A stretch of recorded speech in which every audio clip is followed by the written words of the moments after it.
আমি আমার প্রিয় মাতৃভূমিতে ফিরে আসতে পেরেছি আপনাদের দোয়ায়। আপনাদের মাঝে প্রিয় ভাই বোনেরা,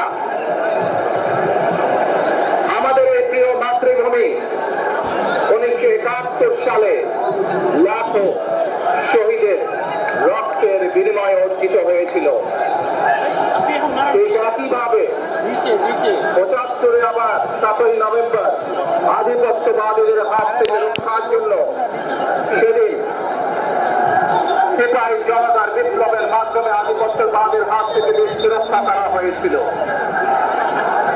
একইভাবে পরবর্তীতে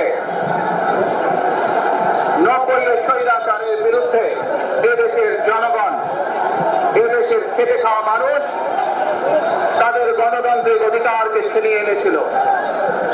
কিন্তু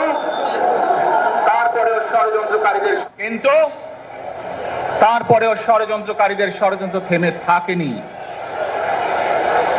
আমরা তারপর দেখেছি 2024 সালে, 71 সালে এই দেশের মানুষ যেমন স্বাধীনতা অর্জন করেছিল, 2024 সালে এদেশের ছাত্র জনতা সহ সর্বস্তরের মানুষ, কৃষক, শ্রমিক, গৃহবধূ, নারী, পুরুষ, মাদ্রাসার ছাত্র সহ দলমত নির্বিশেষে, শ্রেণী পেশা নির্বিশেষে সকল মানুষ সেদিন 2024 সালের 5ই আগস্ট এই দেশের স্বাধীনতা এবং সার্বভৌমত্বকে রক্ষা করেছিল।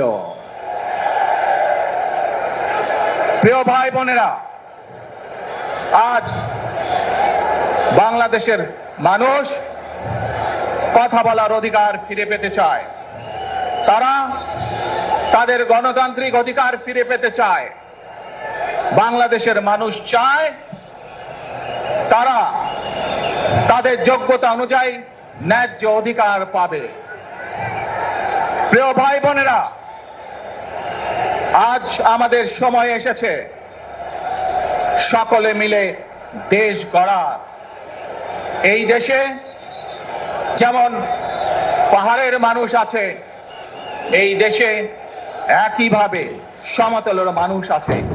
এই দেশে মুসলমান, বৌদ্ধ, খ্রিস্টান, হিন্দু সহ বিভিন্ন ধর্মের মানুষ বসবাস করে। আমরা চাই সকলে মিলে এমন একটি বাংলাদেশ গড়ে তুলব আমরা, যেই বাংলাদেশের স্বপ্ন একজন মা দেখেন, অর্থাৎ একটি নিরাপদ বাংলাদেশ আমরা গড়ে তুলতে চাই। যে বাংলাদেশের স্বপ্ন একজন মা দেখেন, অর্থাৎ একটি নিরাপদ বাংলাদেশ আমরা গড়ে তুলতে চাই। যে বাংলাদেশে একজন নারী, একজন পুরুষ, একজন শিশু যেই হোক না কেন নিরাপদে ঘর থেকে বের হলে নিরাপদে ইনশাআল্লাহ ঘরে আবার ফিরে আসতে পারে।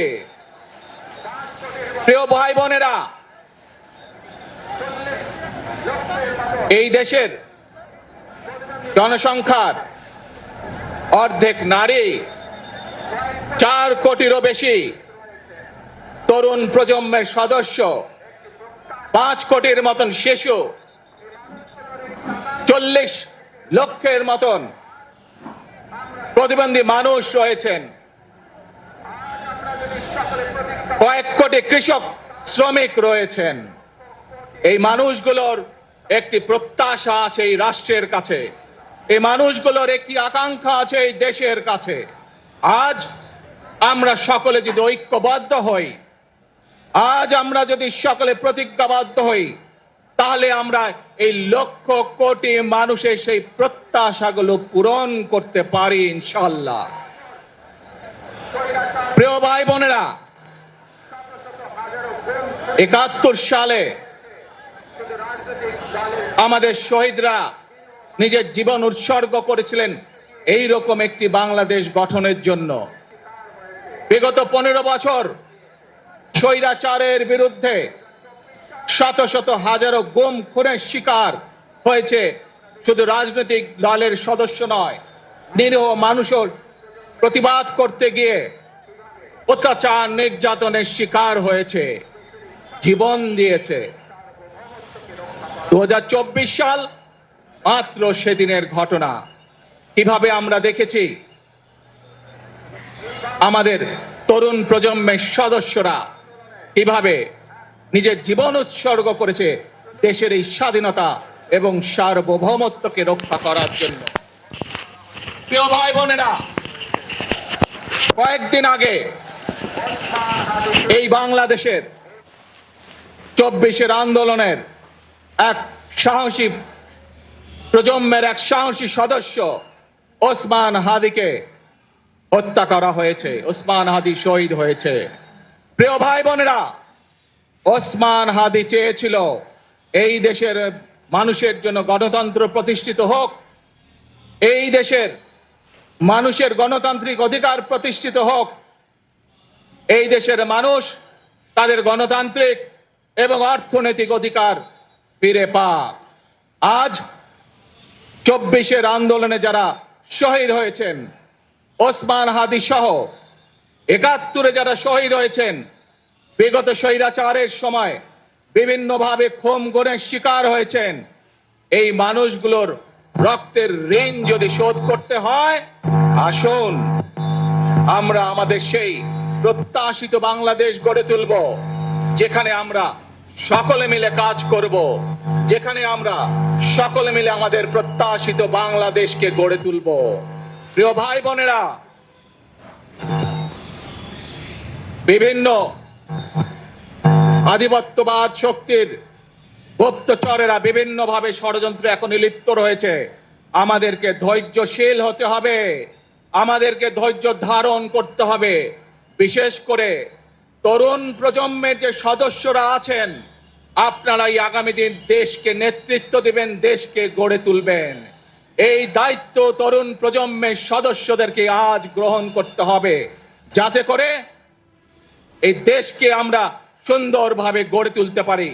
শক্ত ভিত্তির উপরে গণতান্ত্রিক ভিত্তি, শক্তিশালী অর্থনৈতিক ভিত্তির উপরে যাতে এই দেশকে আমরা গড়ে তুলতে পারি। প্রিয় ভাই বোনেরা, আমার সাথে আজকে মঞ্চে এখানে বহু জাতীয় নেতৃবৃন্দ বসে আছেন। আসুন আজকে আমরা দুহাত তুলে আল্লাহর দরবারে দোয়া করি, আল্লাহর রহমত আমরা চাই। যে সকল জাতীয় নেতৃবৃন্দ এই মঞ্চে আছেন, মঞ্চের বাইরে যে সকল জাতীয় আরো নেতৃবৃন্দ আছেন, আমরা সকলে মিলে এই দেশকে নেতৃত্ব দিয়ে আমাদের বাংলাদেশের জনগণের প্রত্যাশিত সেই বাংলাদেশকে আমরা গড়ে তুলতে চাই। আমাদেরকে যে কোনো মূল্যে আমাদেরকে এই দেশের শান্তি শৃঙ্খলা রক্ষা করতে হবে। যে কোনো উস্কানির মুখে আমাদেরকে ধীর শান্ত থাকতে হবে। প্রিয় ভাই বোনেরা, আমরা দেশের শান্তি চাই, আমরা দেশের শান্তি চাই, আমরা দেশের শান্তি চাই।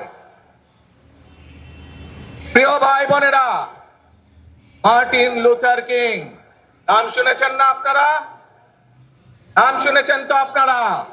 মার্টিন লুথার কিং, তার একটি বিখ্যাত ডায়লগ আছে, আই হ্যাভ এ ড্রিম। আজ এই বাংলাদেশের মাটিতে দাঁড়িয়ে আপনাদের সকলের সামনে আমি বলতে চাই, বাংলাদেশ জাতীয়তাবাদী দলের একজন সদস্য হিসাবে আপনাদের সামনে আমি বলতে চাই, I have a plan for the people of my country, for my country.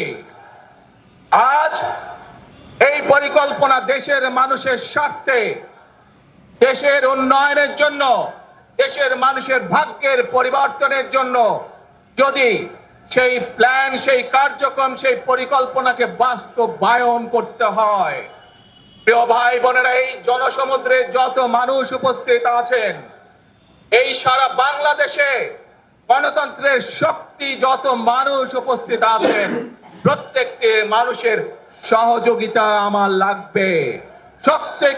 প্রত্যেকটি মানুষের সহযোগিতা আমাদের লাগবে। আপনারা যদি আমাদের পাশে থাকেন, আপনারা যদি আমাদেরকে সহযোগিতা করেন, ইনশাআল্লাহ আমরা আই হ্যাভ এ প্ল্যান বাস্তবায়ন করতে সক্ষম হব। আসুন আমরা আল্লাহ রব্বুল আলামিনের দরবারে হাত তুলে প্রার্থনা করি, আমরা জানো হে রব্বুল আলামিন, হে একমাত্র মালিক, হে একমাত্র পরওয়ারদিগার, হে একমাত্র রহমত দানকারী, হে একমাত্র সাহায্যকারী। আজ আপনি যদি আমাদেরকে রহমত দেন, তাহলে আমরা এই দেশের মানুষ কঠোর পরিশ্রম করার মাধ্যমে আমাদের প্রত্যাশিত বাংলাদেশকে গড়ে তুলতে পারবো। আজ যদি আল্লাহর রহমত এই দেশ এবং এই দেশের মানুষের পক্ষে থাকে, আল্লাহর সাহায্য, আল্লাহর দয়া এই দেশের মানুষের উপরে, এই দেশের উপরে থাকে, ইনশাআল্লাহ আমরা আমাদের প্রত্যাশিত বাংলাদেশ গড়ে তুলতে সক্ষম হব।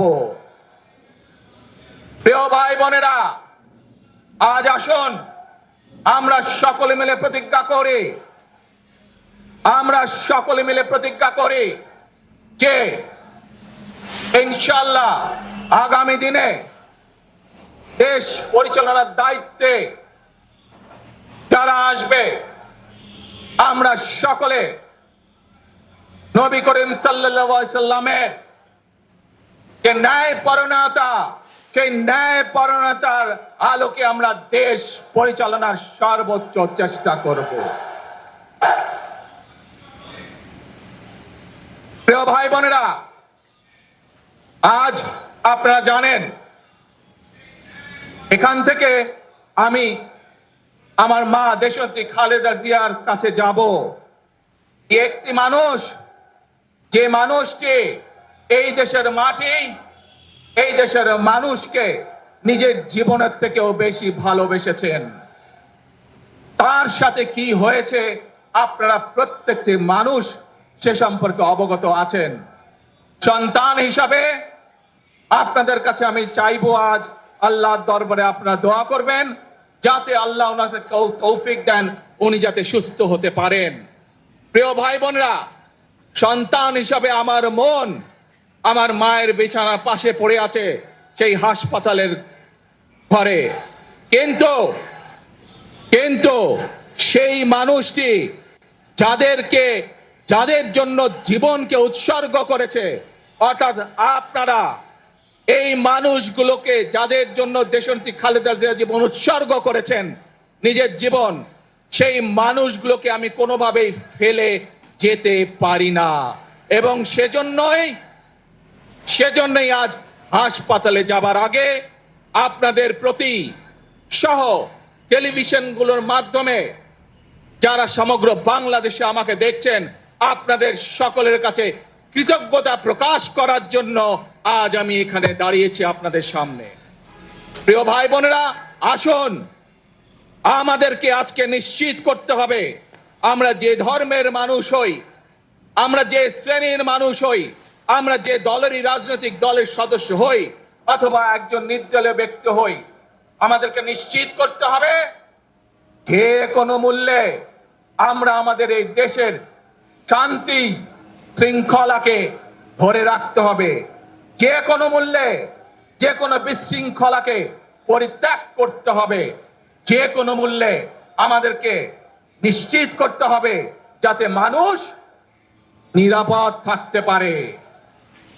শিশু হোক, নারী হোক, পুরুষ হোক, যে কোনো বয়স, যে কোনো শ্রেণী, যে কোনো পেশা, যে কোনো ধর্মের মানুষ যেন নিরাপদ থাকে, এই হোক আমাদের চাওয়া আজকে। প্রিয় ভাই বোনেরা, আসুন প্রিয় ভাই বোনেরা, সবাই মিলে আজ আমরা প্রতিজ্ঞাবদ্ধ হই, সবাই মিলে করব কাজ।